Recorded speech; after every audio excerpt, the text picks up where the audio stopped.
a los cambios en la presión hidrostática, en la presión oncótica, o permeabilidad capilar o drenaje linfático.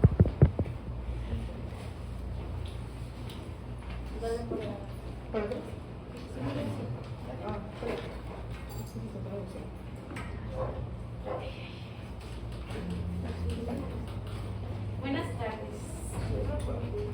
Yo les voy a hablar un poco sobre la epidemiología del derrame pleural. Tenemos que esta es una alteración pleural más común. Esta se presenta en países subdesarrollados. 414 entre 100.000 habitantes al año. Se estima que en Estados Unidos hay 1.5 millones de casos que se reportan anualmente. Tenemos que esto representa del 4 al 10% de todas las enfermedades respiratorias. Ok, tenemos que esta es más frecuente en adultos mayores. Esto se presenta debido a que los adultos mayores presentan otras enfermedades como insuficiencia cardíaca, que esta es alguna de las enfermedades, es la enfermedad principal. Vamos a así decirlo, también tenemos neumonía e infecciones y cáncer. Esta depende de enfermedades subyacentes. Esta también se puede presentar en niños, pero es menos frecuente a comparación que en adultos mayores. Ok, pues entrando en la fisiopatología, pues primero hay que dejar unas cosas básicas claras, cosas que me imagino que la mayoría ya sabemos, si no vamos a hacer un leve repasito. Pues primero, ¿dónde se encuentra la pleura? Pues en la cavidad torácica, ¿no? La cavidad torácica está cubierta internamente por dos capas de la membrana pleural. Una es la parietal, la cual se encuentra cubriendo resistiendo la parte interna de la cavidad torácica, y la visceral es la que se encuentra cubriendo los pulmones. Entre ellas pues va a encontrar un espacio pleural, es un espacio virtual, se le dice así porque técnicamente se puede decir que no hay nada, pero lo que sí se encuentra dentro de ella es el líquido pleural, el cual se origina de las arterias pleurales y se drena a través del conducto torácico linfático. Eso es muy importante porque esa es como la causa principal por la cual termina por un trasudado dentro de la derrame pleural. También algo muy importante son las presiones, específicamente de los vasos sanguíneos. Las dos presiones principales terminarían siendo la presión hidrostática y la presión oncótica. Estas pues van a regular el paso de las moléculas a través de la membrana capilar. La presión hidrostática es la fuerza con la que la sangre empuja las paredes internas de las membranas capilares, lo cual significa que mientras mayor sea la presión hidrostática, pues mayor va a ser la salida de las moléculas, ¿no? Imagínense que se estuviera llenando muchísimo de sangre en una arteria, una vena, pues ya saben. Y la oncótica es la magnitud de proteínas, o sea, la cantidad de estas dentro del torrente sanguíneo que atraen el agua dentro de este. O sea que mientras mayor sea la presión oncótica, menor va a ser la salida de moléculas. ¿Cuál es la molécula, la proteína que se encuentra más dentro de la sangre? Pues es la albúmina. Y eso es muy importante cuando hay un tipo de fallo renal, fallo hepático, como cirrosis hepática. ¿Siete aquí? Bueno, después tú nada más. Gracias. En la etiología, ¿cuáles son las causas de por qué es que se puede dar un derrame pleural? Pues puede ser por el aumento de producción o filtración de líquido. Entonces, y una vez que se produce el líquido pleural, o sea, ¿dónde es que se originan? En las arterias pleurales, como le he dicho. Eso significa que mientras mayor sea la presión hidrostática y menor sea la presión oncótica, pues mayor va a ser la filtración de moléculas a través de las membranas capilares. Otra causa es la disminución de la reabsorción. Y pues cuál es la que se encarga del drenaje pleural, o sea, de cómo reabsorberlo, pues el conducto torácico, básicamente el sistema linfático. ¿Y cuáles van a ser las características de un derrame pleural? Pues el derrame pleural puede ser por un líquido trasudado o exudado. El líquido puede ser sangre, lo cual nos termina dando un hemotórax, pus, un empiema, linfa, un kilotórax. Piensen como para poder distinguir el trasudado y el exudado. El trasudado piensa en presión dentro pues, de los vasos sanguíneos. El exudado piensa en inflamación. ¿Siguiente, por favor? Bueno, en el trasudado, pues ¿qué es esto? Es el líquido que se infiltra pasivamente por cambios de presiones dentro de un vaso sanguíneo. Las características de esto va a ser que pues tiene pocas proteínas y células, el líquido va a ser claro, normalmente suele ser bilateral, a veces es unilateral, pero la mayoría es bilateral, y normalmente también se asocia con enfermedades sistémicas. Un ejemplo que mencionó Alexa es el ejemplo clásico de la enfermedad más común por la cual termina habiendo un derrame pleural por medio de trasudado, es la insuficiencia cardíaca. Al haber insuficiencia cardíaca, el corazón no bombea sangre con la fuerza adecuada. O sea, vamos a ver el flujo de la sangre empezando por el atrio izquierdo, ¿no? está el atrio izquierdo, después de aquí se termina yendo el ventrículo izquierdo, y normalmente cuando se contrae el ventrículo izquierdo se termina yendo hacia la aorta, termina atravesando las válvulas semilunares, bueno, la válvula semilunar de la aorta, y pues ya va donde tiene que ir, ¿no? Cuando hay insuficiencia cardíaca, específicamente insuficiencia cardíaca del lado izquierdo, eso quiere decir que el corazón, el ventrículo izquierdo, no va a contarse con la fuerza necesaria para poder mandar la sangre a través de la aorta, o sea que no va a tener la fuerza necesaria para poder atravesar la válvula semilunar. ¿Qué es lo que va a pasar? Pues un reflujo, pues no va a pasar completamente y se va a terminar regresando, o sea que sigámoslo pero en reversa. Ok, la válvula semilunar, el ventrículo izquierdo, atrio izquierdo, y de dónde es que llega la sangre al ventrículo, al atrio izquierdo, pues las venas pulmonares. Y si vamos y seguimos eso, pues tarde o temprano vamos a terminar llegando a las venas pleurales, a las arterias pleurales, perdón. A las venas. Venas, perdón, sí. Y pues, ¿qué significa esto? Pues a causar un reflujo dentro del corazón, el cual pues va a regresar a la sangre por el sistema circulatorio del pulmón. De esta manera, pues, la presión hidrostática dentro de esa zona va a aumentar, lo cual genera un aumento de filtración del plasma ultrafiltrado dentro del espacio pleural. O sea, creo que es bastante explicatorio esto, ¿no? Bueno, también se puede dar por enfermedades renales o hepáticas. Este es un ejemplo, la patología más común por la cual hay un trasudado en derrame pleural, promedio trasudado. Las otras pueden ser enfermedades renales o hepáticas. En el caso de una cirrosis hepática, la síntesis de proteínas pues va a ver afectada. Ya sabemos que ahí en el hígado se terminan sintetizando la gran mayoría de las proteínas. Y esto pues va a reducirlas. Por ende, la presión oncótica va a disminuir, lo cual va a permitir la filtración de moléculas en el cuerpo, porque recuerden que pues, la presión oncótica lo que va a hacer es que, como hay muchísimas proteínas, como he dicho, gracias a las proteínas que hay dentro de los vasos sanguíneos, pues va a traer otras moléculas hacia dentro del torrente sanguíneo, más que nada agua. Si no hay suficientes proteínas, o sea, la presión oncótica es bastante diminuta, pues se va a terminar filtrando muchísimo. Es un balance entre la presión oncótica y la presión hidrostática, tiene que estar en balance. Si una se desbalancea, hay una filtración extra o hay una absorción extra. Y pues en las nefropatías, estas que afectan la filtración de los riñones, pues va a causar que varias proteínas se filtren por vía renal, dando el mismo resultado que una cirrosis hepática en cuanto a presiones de Sterling. Siguiente, por favor. Y ahora, exudado. ¿Qué es esto? Pues es el líquido que sale por la membrana capilar, porque la membrana capilar está inflamada o dañada. Es un poquito similar, pero es más que nada relacionada a la inflamación en cuanto al trasudado. Las características de esto es básicamente lo opuesto del trasudado. Va a tener muchas proteínas y células, específicamente células inflamatorias. Puede ser turbio en color, suele ser unilateral, pero no, también puede llegar a ser bilateral. Y normalmente se asocia con infecciones, ya saben, por inflamación y todo eso. Y esto se puede dar por básicamente infecciones, neumonía, infección viral son las más comunes en todas las infecciones, pero también se puede dar por una embolia pulmonar. En cuanto a infecciones, ¿cómo es que esto se da? Pues cuando el organismo sufre una infección, tarde o temprano, pues obviamente va a ocurrir una inflamación. Al haber una inflamación de los tejidos pulmonares y o pleurales, la permeabilidad de los capilares de estos van a aumentar, permitiendo así el paso de líquidos al espacio pleural. La embolia pulmonar, pues si un trombo o un émbolo llegara a bloquear un vaso sanguíneo del área pulmonar, no va a permitir que la sangre fluya correctamente. Va a ser como un bloqueo, un tapón, ya saben, una embolia. Esto causará que la sangre se acumule del lado proveniente del flujo, aumentando la presión hidrostática de ese lado de la arteria, lo cual causará un aumento de la filtración. O sea, obvio, no, si tienes la tubería, pues una piedra acá, ¿no? Y el agua entra por la tubería, pues para la presión de este lado va a aumentar porque no puede pasar por el tapón que está ahí. Es bastante obvio. Perdón. Pero esto suena muchísimo al trasudado. ¿Por qué es de que esto es un exudado, se considera un exudado y no un trasudado si al final de cuentas tiene que ver con las presiones hidrostáticas? Pues es porque antes de la filtración, antes de que aumente la filtración dentro de un exudado por embolia pulmonar, ya se secreta el mecanismo de inflamación. Recuerden, básicamente lo que termina como separando el exudado del trasudado es que en el exudado es el traspase de los líquidos es gracias a una inflamación. Bueno, la clasificación, como ya la mencionaba mi compañero Santiago, es el derrame pleural transudativo y el exudativo.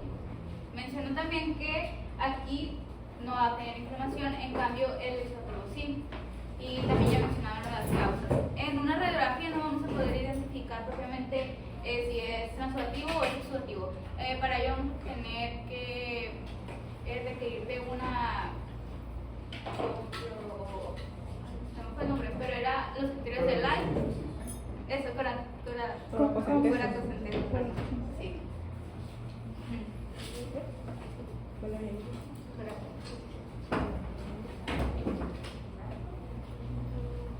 Y muy importante venir en la diapositiva anterior, las neoplasias que pueden ser el origen de los derrames pleurales, ¿no? ¿En qué, de qué tipo? De exudativo. Entonces nos olviden, ¿no? Buenos días. Ahora vamos a pasar a hablar sobre lo que es el cuadro clínico. Que los derrames pleurales van a depender de tres fases, que la primera es la naturaleza del derrame, como ya se lo mencionaron mis compañeros, hay exudado o transudado.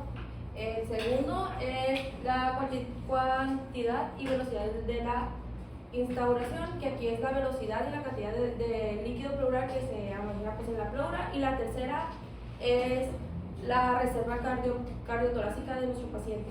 Lo importante también de lo clínico es que no siempre nuestros pacientes van a presentar lo que serían los síntomas. Los síntomas vamos a tener en primer lugar lo que es la disnea, que es la más frecuente, que es proporcional a la cantidad y rapidez de instalación, y también se aumenta o empeora el cúbito contralateral en derrames grandes. También el dolor torácico, que es agudo, tipo pleurítico, y está presente en los derrames que tienen origen inflamatorio. Y los derrames basales que tienen dolor abdominal son dolores basales que tienen dolor abdominal en el hipocondrio, y también presentan lo que es la tos seca, que es irritación secundaria a la irritación pleural. Ahora vamos a tener los diagnósticos también clínicos, que primero vamos a ver lo que sería la inspección, que es donde vamos a ver que hay una disminución en los movimientos respiratorios de nuestros pacientes. También vamos a notar que hay un aumento en los espacios intercostales de nuestros pacientes.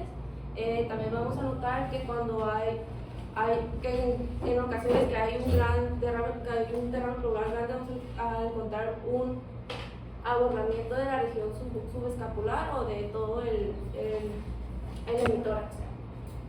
Por otro lado, tenemos a la palpación, que aquí lo que vamos a notar es que hay una hipomovilidad del hemitórax afectado. También vamos a notar una disminución o abolición de las vibraciones vocales de la región basal. Y también vamos a tener lo que sería en derrames grandes, vamos a tener un desplazamiento del ápex hacia el lado sano. Y por el otro lado, ahorita les dije que había una disminución. ¿Me quieres decir para atrás? Sí. Pero ahora no va a haber una disminución de las vibraciones vocales, sino que va a haber un aumento de las vibraciones vocales de la región superior del pulmón comprimido. Yo no está prendido. ¿No está prendido? Ahora vamos a pasar a lo que sería la percusión, que vamos a notar que hay matidez o submatidez basal. El límite superior va a tener forma de curva, que sería la curva de Damuseu. En el lado sano vamos a tener que va a haber un desplazamiento, se va a formar el triángulo de Grove, que es un desplazamiento del mediastínico, y por arriba del derrame vamos a tener una hipersonalidad, que va a ser el signo de Skoda. Y por otro lado, si hay aire más líquido, va a haber un nivel, al nivel horizontal, se va a formar lo que es el signo de nivel de P3. Que el signo del nivel de P3 en la auscultación vamos a escuchar lo que se conoce como signo de la moneda, que vamos a escuchar ruidos como sonido metálico del lado del derrame. Y vamos a escuchar también lo que se llama ruido vesicular disminuido. Puede aparecer un soplo pleural si hay condensación, y alteración de la voz, que es egofonía, y pectorigloquilia afona, que sería el signo de vaselito. ¿Sí? Eso de a mí me toca neumotórax, y se mencionaba en la literatura que a veces en la radioterapia se ve horizontalizado, ¿no? La radiopacidad. Entonces, Se puso de tensión nivel horizontal, ¿no? sí. Sí, por eso te surgió la duda. A ver, regresa a la anterior, por lo que dice hasta abajo del lado izquierdo. Sí, Porque también había escuchado lo del signo del menisco. Sí. Entonces eso diferencia pues diferentes. Sí, lo que pasa es que normalmente la imagen que se va a ver abajo, la manera en la que se va a distribuir el líquido en la parte inferior va a ser como dice ahí arriba, como una curva, la curva parabólica de la mochila, que es así una curvita. Es la manera normal. Nunca el líquido normalmente no se forma a un nivel horizontal. Cuando se forma así es porque puede estar acompañado de neumotórax, ser un hidroneumotórax. Sí, ¿no? Eso es lo que estás pensando. Sí, a ver si vemos algunos ejemplos, pero vamos a ver cuando empiecen ahorita, cuando den el signo de menisco, lo comentamos, con una imagen. Y ahora vamos a pasar a los diagnósticos por imagen, que el principal son las radiografías de tórax, que es el principal para diagnosticar lo que sería el derrame pleural, pero también tenemos la tomografía computarizada, que esta es especial para detectar pequeña cantidad de líquido. También es importante para evaluar las causas subyacentes, y de igual manera esta se utiliza cuando hay opacidad por completa del hemitórax. Por otro lado, la ecografía torácica se utiliza para detectar derrames pleurales de menor cantidad, y también se utiliza con fines de drenaje de líquido y es útil para guiar procedimientos de drenaje.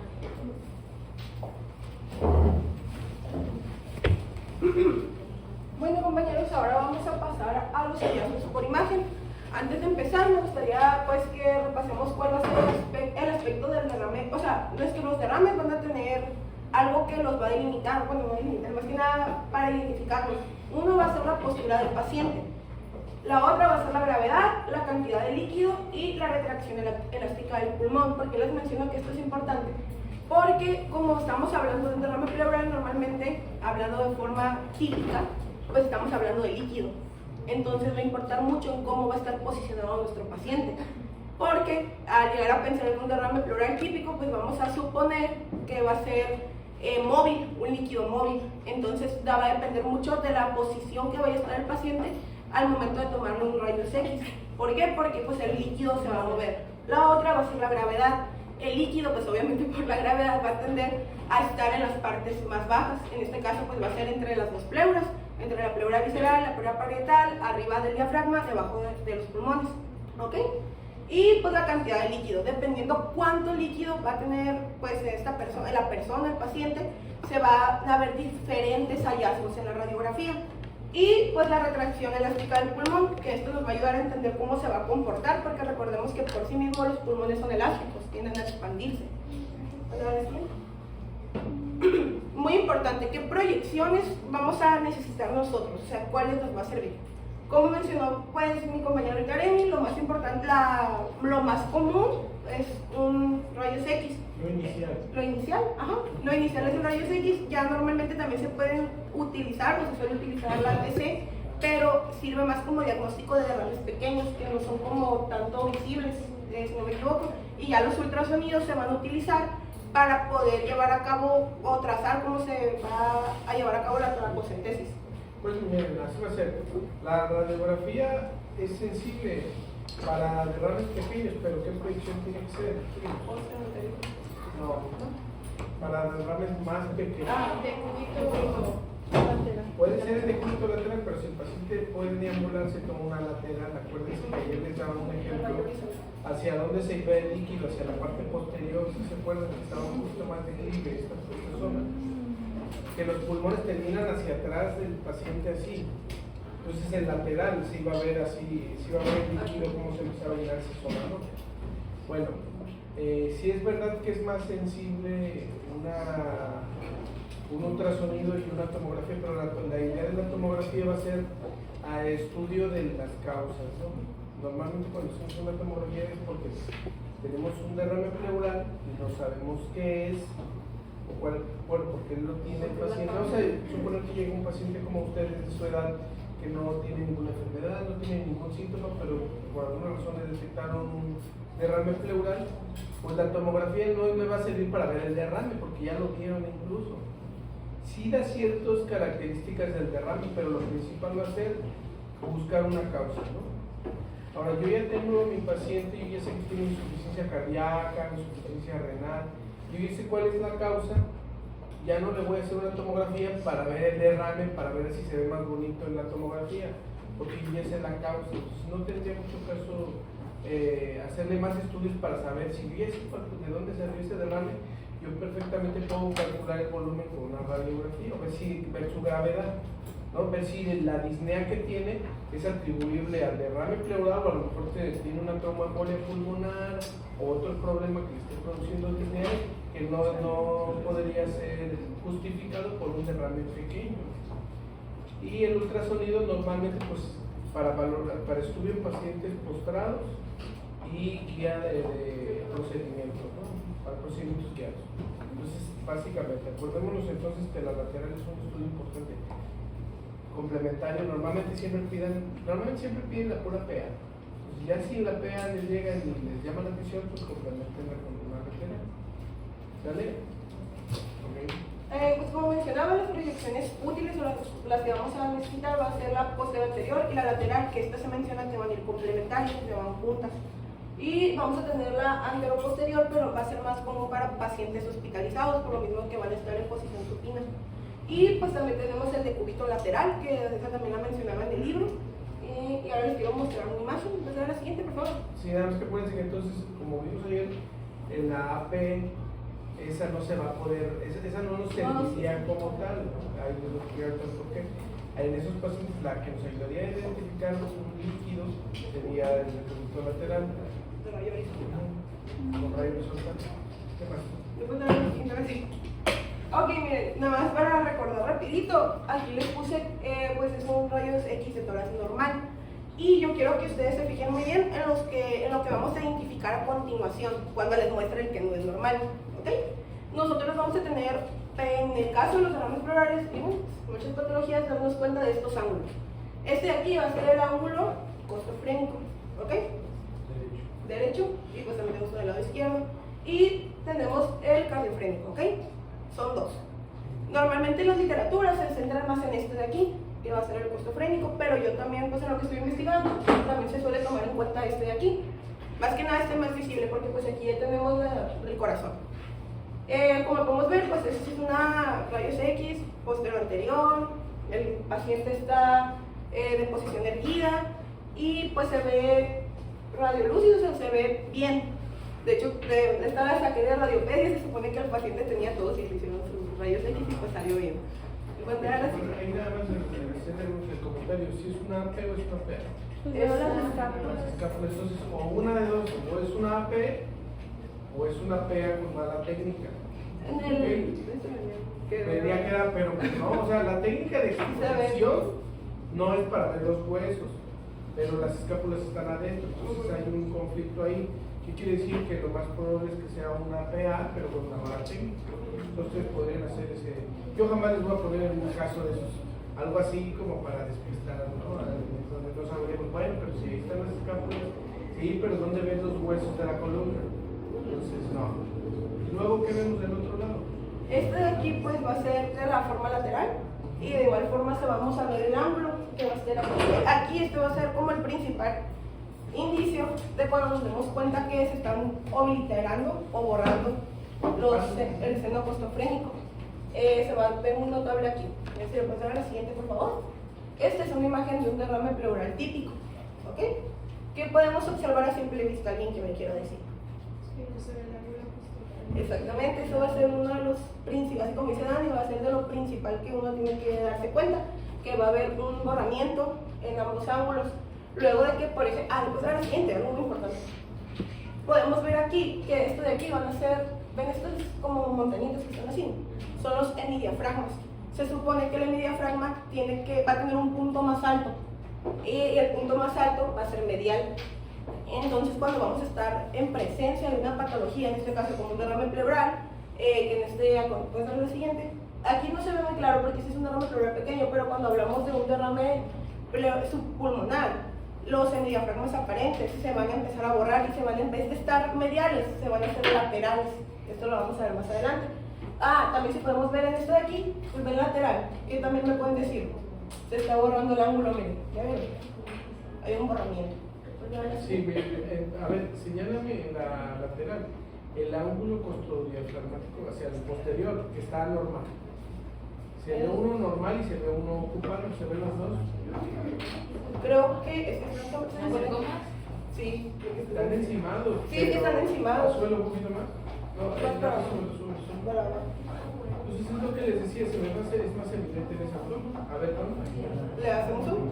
Sí, tú señálame con tu dedo. ¿Dónde está el sano y dónde está el enfermo? Es que, según usted es el enfermo. A ver, ¿puedes subir un poquito más la imagen más hacia arriba? ¿Ya no sube más? Creo que esta para que Para que se vea. Ajá. ¿Así? Ahí. Ahí. ¿Me acerco más o está bien así? No, ahí está perfecto. ¿Dónde está el sano y dónde está el enfermo? Es que Es que el sano, este sería el hemidiafragma del lado izquierdo. Y vean cómo llega aquí y está desocupado. ¿Sí se dan cuenta? Y el otro, el derecho, es el que está ocupado. ¿Sale? ¿Cómo sé cuál es cuál? Pues porque el derecho, ¿qué? El derecho se está viendo y el izquierdo El derecho se es más alto. están ¿Por sobrepuestos. qué qué? El derecho es más alto por el Porque uno está arriba del otro. El derecho normalmente, y además ya tenemos la comprobación con el otro, eso es una, ¿no? El derecho está más arriba que el izquierdo, y el derecho se ve completo, y el izquierdo aquí se pierde cuando entra en contacto con el corazón por un signo que se llama signo de la silueta. Les había yo comentado de ese signo que lo vamos a mencionar algunas veces, donde esto y esto tienen la misma densidad de agua, ¿no? Entonces, al estar en contacto se pierde su interfaz, ese es el signo de la silueta. Entonces, ya vieron los dos senos, ¿verdad? El del pulmón izquierdo y el del pulmón derecho, que sí, el derecho sí está ocupado, ¿no? Estamos de acuerdo con eso, ¿no? Ok, lo del signo del menisco. Esa es la que sí. Ok. Porque como es un derrame pleural pequeño, no se alcanza a distinguir que tú lo veas y digas, oye, aquí está el signo del menisco. Entonces, Sí se ve el signo del menisco, Pero ahorita muy lo vamos pequeño. y ahorita lo regresamos. ajá, porque acá, o sea, sí se ve, pero es muy pequeño y quise ponerles uno donde le pegara el siguiente. Más, eso es lo mismo que les mencioné, son los hallazgos. Siguiente. A ver, nada más regrésate. Pues yo creo que les vas a pasar a tu plática. Son esos, ¿no? Los signos de los hallazgos que pueden venir en el examen, que se tienen que aprender por radiografía de radioterapia, ¿no? Ok. A la siguiente, por favor. Ok, esto de aquí es el signo del menisco. Como podemos ver, lo que va. Sí, acá. No, bueno, ya. No, Los dos, es que así uno estaban bien, así estaban estaban bien. bien. Ahora, cuando den clase, procuren. Esta está excelente. Esta lo hubieras hecho un poquito más grande. No importa que no salga el texto o que le hubieras puesto el texto. ¿Sale? Sí, sí. Pero sí Voy a está acercar bien. si quieres. No, sí se alcanza a ver. Sí se alcanza a ver bien en las dos. Bueno, aquí lo que vamos a empezar a observar es que el signo del menisco se va a hacer más evidente conforme más líquido haya en el derrame pleural. O sea, como pudimos mencionar en la parte anterior, o sea, ya ven que era pequeño, se empezaba a ver un borramiento de los senos, del seno postofrénico. Pero aquí ocurre que va a empezar a aumentar el líquido hasta el punto de va a retraer el pulmón, ¿ok? O sea, bueno, no va a retraer, lo va a Sí, lo subir, va. ajá. Y como podemos ver, se va a ir de forma lateral. Normalmente cuando el líquido tiende a subir, a aumentar, no va a ser como de una forma medial por de arriba, sino que se va a ir de lado. Va a ir por lo mismo, borrando el seno costofrénico. ¿Y qué va a ocurrir aquí? Se va a hacer una forma, yo lo identifico como forma de seno, sí, es una forma de menisco. Y esto va a ser muy característico de los derrames pleurales, como podemos ver. ¿Ya vieron cómo se hace? Es así, es el signo del menisco. En cambio, bueno, esta es una radiografía, bueno, esta la conseguí así, o sea, tenía solamente la posterior anterior, pero yo quería ponerles una lateral. Esta de aquí la saqué del libro. Y aquí se va a encontrar otro signo que o sea, es el mismo signo, pero un signo del menisco al lado va a tener forma de U. Así es lo que leí en la literatura. Y como podemos ver aquí, miren, ¿ya vieron? Está como una forma de U. Entonces, cuando ustedes vean una radiografía y vean que pues obviamente ya está totalmente borrado el freno costofrénico, que empieza, se ve pues aquí la densidad, o sea, se ve radiopaco y empieza a subir. ¿Qué densidad es radiopaco y qué densidad es? Esto es agua. Empieza a subir hasta el punto de pues, formar una C, pues van a saber que es un signo del menisco, que es muy característico del derrame pleural. A ver, lo estás haciendo muy bien. Y acostúmbrese, ¿no? Sí. Y acostúmbrese a que yo no puedo estar interrumpiendo cuando doy sus clases. A ver, mira, esa es de una. Aquí una de las cosas importantes que mencionar es que estas características son del derrame típico. Se divide por imagen de radiografía en típico y atípico. ¿Okay? El derrame típico, una de sus características principales es el signo del menisco. ¿Okay? Esto es muy obvio también, ¿no? Pero el signo del menisco, a ver, ahora regrésate otra. Aquí, ¿se ve el menisco? Les voy a decir qué es el menisco. El menisco no es el de la rodilla. Los meniscos son los que se forman. ¿Algunas veces han visto un tubo de ensayo, de laboratorio, que según tiene un químico, un líquido, y se hace una U? Bueno, hay veces que el menisco se forma así, que es cóncavo, perdón, y hay veces que es convexo, dependiendo de las características de la tensión superficial del líquido. ¿Ok? Y bueno, vamos a quedarnos en que hace como una U. ¿Ok?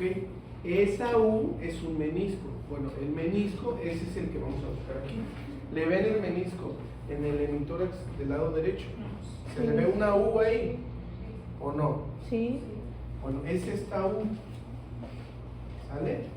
Entonces, es igual, el que tú dijiste, el de la lateral, también es una U. No, ¿qué es lo que pasa?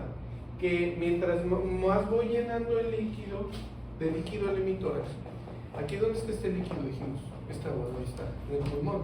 Cuando el doctor le dice, su paciente tiene agua en el pulmón, sabemos que no, ¿verdad? Que no es así. ¿Usted en el pulmón? No, ¿verdad? ¿Dónde dijimos que está? En el espacio pleural. Entonces, en los pulmones, si yo le abriera a alguien por aquí, sabemos que por la presión negativa se va a colapsar. Bueno, si no hubiera ese diferencial de presiones, yo podría mover el pulmón o meter mi mano. Si logro meterla sin que haya una comunicación con el espacio exterior, yo podría meter mi mano por todo este espacio. Dijimos ayer, creo que fue ayer que mencioné, que uno de los sitios de fijación del pulmón es por la continuidad de sus bronquios y vasos en la región del ilio, ¿no? Incluso alguna vez leí que puede haber un vólvulo del pulmón donde el pulmón por alguna razón se tuerce y se dé toda la vuelta, ¿no? Cosa que ni lo he visto en realidad, ¿no? Pero bueno, ¿qué quiere decir? Que el agua, si el paciente, si yo le estoy dando marometas, el agua al rato va a estar acá, al rato va a estar acá. Si luego estamos del lado en la proyección de cúbito lateral con rayo horizontal, el líquido se va a ir hacia la región lateral o hacia la región medial, pero sin omitir o desplazar, no va a poder arrancarlo del ilio, el pulmón, obviamente, ¿no? Entonces, ¿qué quiere decir? Que está compitiendo con el pulmón por ocupar el mismo espacio. Entonces, ¿quién va a ganar? ¿Quién creen que? Si ustedes estudian un poquito de hidráulica, van a saber que los líquidos no se comprimen. Entonces el líquido tiene una fuerza tremenda. El líquido no, aunque ustedes suban un carro, no lo van a poder comprimir. Un líquido, si ustedes lo aprietan, no lo pueden comprimir. ¿Qué sí podemos comprimir? El gas, ¿no?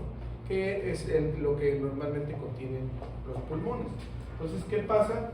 Que cada vez que el paciente obviamente esté ventilando, pues lo que vamos a perder es la expansión del pulmón, que normalmente es esta, ahora es menos, ¿no? Entonces hay una disminución del tamaño del pulmón, pero que es vencida por la presión hidráulica o hidrostática del derrame, ¿no? Hidráulica vamos a dejarlo así, para no confundirnos con las presiones hidrostáticas vasculares. Entonces aquí vemos un menisco, ¿no? Y hacia acá no se ve muy bien, pero miren, es un menisquito también. ¿Acierto? No, sí se ve, o sea, sí se ve bien, pero no sé si lo vean bien. Es aquí una U. ¿Qué quiere decir? Que el líquido, conforme, imagínense que si yo lo estoy llenando de agua, cada vez se va a ir llenando así como en una U perfecta, pero conforme nos vayamos acercando al ilio, se va a venir llenando así, ¿sí? Porque el ilio es el que está más fijo, el que tiene más fuerza, el que no podemos desplazar con el agua. ¿Ok? Ese sería un derrame típico. ¿Y cuál es la característica de que sea típico? Pues que su desplazamiento dentro de la cavidad pleural es libre.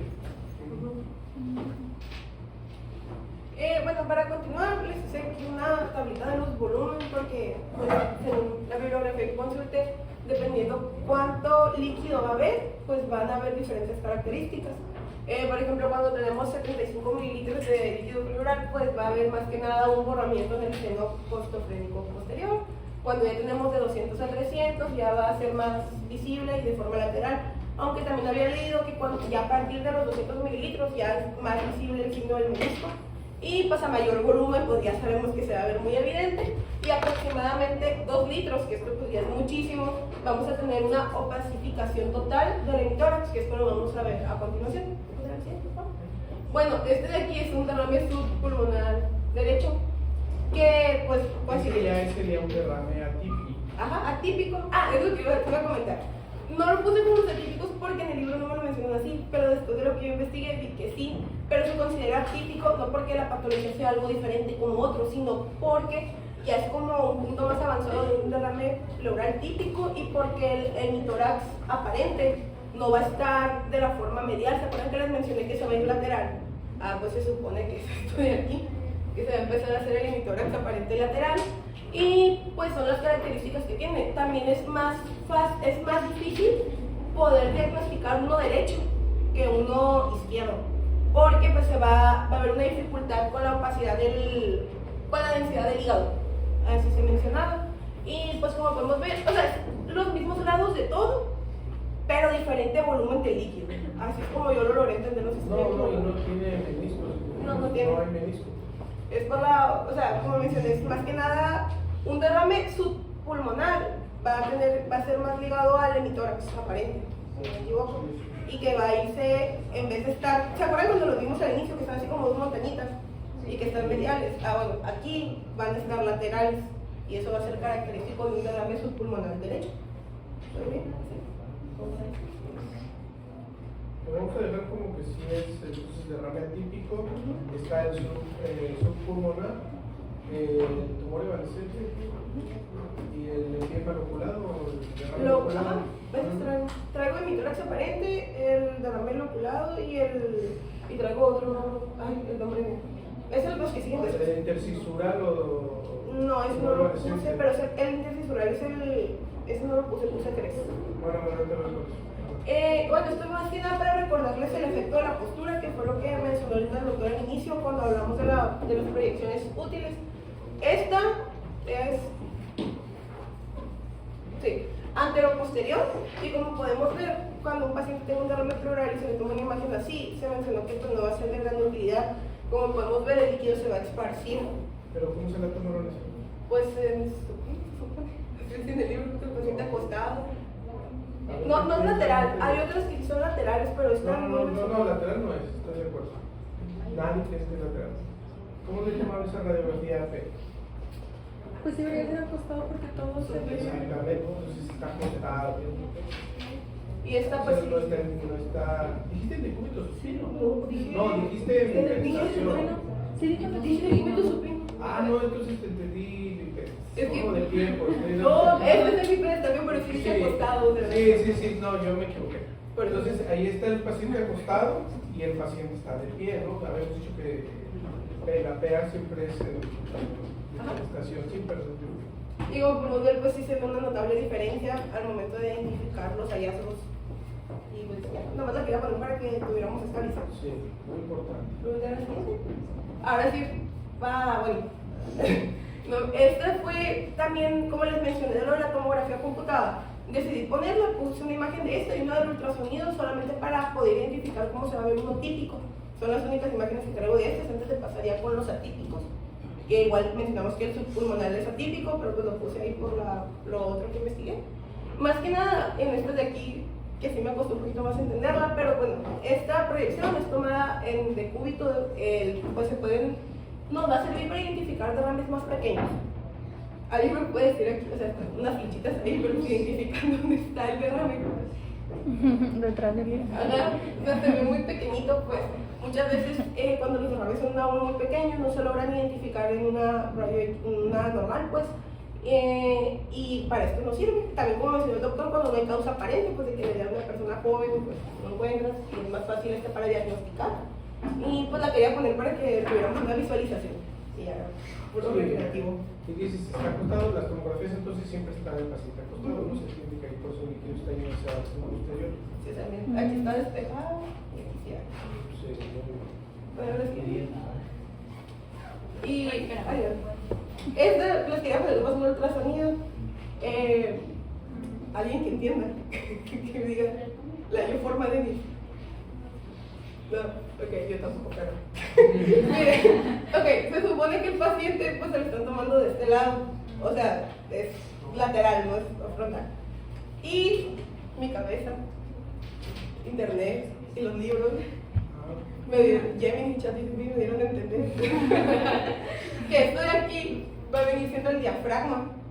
No, empezamos aquí, esto de aquí era una parte del pulmón. No, eso es el diafragma. El diafragma es la línea verde que está pintada. ¿Es el diafragma? Sí. Ah, ok. Lo otro de otras, normalmente no se ve muy bien, pero en este caso sí corresponde a la columna vertebral. Salió de suerte porque llegó aquí y siguió el haz de sonido. Entonces, la L, ¿qué significa? Libra, ¿no? Hígado. Entonces, ¿dónde estaría el derrame pleural? Pues sería donde está la estrellita, que sería el líquido claro, el líquido como la orina, donde cuando ven un bebé, acuérdense, no se les olvide cuando ven un ultrasonido obstétrico. Yo creo que casi todos hemos visto un bebé que está nadando en el agua es negra, totalmente anecoica, o debería de serlo. Esto que vemos un poquito hacia el lado izquierdo, esto ya corresponde al pulmón. Se ve así medio raro, esta imagen no sabemos de qué es. Pero bueno, hay que recordar que cuando el pulmón pierde el aire en su interior, su densidad en realidad ya es agua. Entonces es parte de una porción del tejido pulmonar con atelectasia. Eso lo vamos a hablar después. bueno, cada imagen que les puse aquí abajo el código para que lo puedan encontrar. Por si No, pero está muy bien, ¿no? O sea, puede servir para valorar el líquido, sí, ¿no? Y poco. Lo que decía de la radiografía, que por ejemplo en la lateral más o menos de 70 mililitros ni en la lateral vamos a poderlo identificar, ¿no? O sea que hasta aquí, ya cuando empezamos a observarlo, ya estamos hablando de 200 mililitros. Ok, qué bueno. Nos faltaban de los atributos.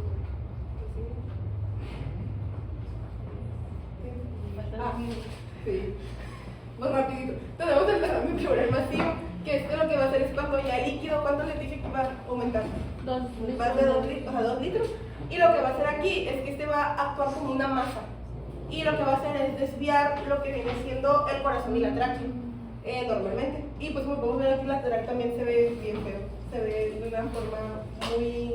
O sea, se ve todo radiopaco, pero es porque va a estar la opacidad pues, de lo que viene siendo el agua, el líquido. Y como es tanto líquido, va a empezar a actuar como una masa. Y este vendría siendo un emitor opacificado, así lo mencionaban en el libro, o derrame pleural masivo. Ok. Estamos de acuerdo que vemos el perfil izquierdo del corazón, ¿verdad? Todos vemos el perfil izquierdo. ¿Y el perfil derecho se ve? ¿Por qué no se ve? Ese es el signo del accidente que les acabaron de mencionar, ¿no? Que si el corazón, que es de densidad de agua, está en contacto con otra densidad de agua, ya no lo vemos. Entonces, pudiera estar desplazado el corazón o podría tener un corazón muy grande, ya dependiendo de lo que ustedes consideren. Pero ¿qué es lo que estamos viendo desplazado? Es la tráquea, ¿no? Porque ella mencionó que hacía algo que a mí me gusta más bien llamarle no efecto de masa, sino efecto de volumen. Quiere decir que si tenemos algo, imagínense aquí una coca de 2 litros, pues va a estar empujando hacia acá, y va a estar empujando hacia acá, y va a estar empujando hacia acá. Las costillas no las va a desplazar, no las va a abrir, ¿no? Pero el mediastino, que tiene un poquito más de movilidad, lo va a hacer hacia allá. Esto es importante, este efecto, yo lo denomino para cuestiones didácticas, y esto lo vamos a mencionar varias veces, como efecto de volumen positivo o efecto de volumen negativo cuando es al revés, porque vamos a ver algunos casos donde tengo mi problema aquí y la tráquea y el mediastino y el corazón se me hacen hacia acá, el diafragma se me hace hacia arriba, o los espacios intercostales se hacen más pequeños. ¿Ok? Si los estoy viendo más grandes con respecto a estos, sería un efecto de volumen positivo y entonces el otro sería negativo. Ok, ¿qué más? Bueno, y también les puse los hallazgos típicos que podemos encontrar, que vamos a tener opacificación completa del hemitórax, colapso pulmonar pasivo, desplazamiento del corazón y la tráquea, y pues que el derrame de va como efecto de masa, pero como mencionó el doctor, pues también va a ser de efecto de volumen, la forma más correcta. Entonces, no, bueno, ¿trae prisa de algo? Ya que Es que tenemos la siguiente clase y el doctor Ya, está allá. Bueno, mañana le seguimos. No,